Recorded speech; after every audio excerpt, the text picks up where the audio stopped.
అనంత విజయం రాజా కుంతిపుత్రో యుధిష్ఠిరః నకులः సహదేవశ్చ సుఘోషమణిపుష్పకౌ. అనంత విజయం రాజా కుంతిపుత్రో యుధిష్ఠిరః నకులः సహదేవశ్చ సుఘోషమణిపుష్పకౌ.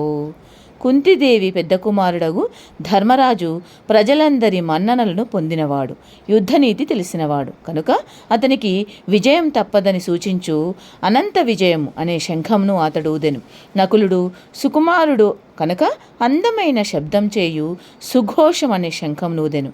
చిన్నవాడగు సహదేవుడు విలాస పురుషుడు, మనుల గుత్తులు వ్రేలాడు మణిపుష్పకమనే శంఖమునతడు ఊదెను. కాశ్చశ్చ పరమేశ్వాసః శిఖండీ చ మహార్తః దృష్టద్యుమ్నో విరాటశ్చ సాత్యకిశ్చాపరాజితాః. కాశ్చశ్చ పరమేశ్వాసః శిఖండీ చ మహార్తః దృశ్యద్యుమ్నో విరాటశ్చ సాత్యకిశ్చాపరాజితః. మహావిలుకాడగు కాశీరాజు, మహారథుడగు శిఖండి, ద్రుపదపుత్రుడగు దృష్టద్యుమ్నుడు, విరాటరాజు, ఓటమి నెరుగని సాత్యకి మొదలగు వీరులందరూ కూడా వరుసగా శంఖములు పూరించిరి.